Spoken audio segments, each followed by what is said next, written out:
லிஸ்ட்டில் வந்து ஃபஸ்ட்டு இடத்த பிடிக்கக்கூடிய படம் என்ன அப்படின்னா மெமரிஸ் ஆஃப் மர்டர்.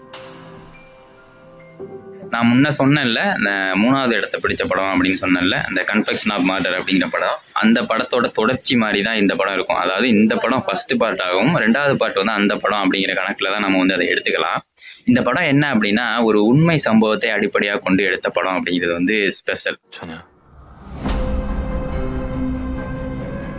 1986லேருந்து 1991 வரைக்கும் நடக்கக்கூடிய சில தொடர் கொலைகள். அந்த கொலைகளை செய்யக்கூடிய குற்றவாளி வந்து கண்டுபிடிக்கவே படலை.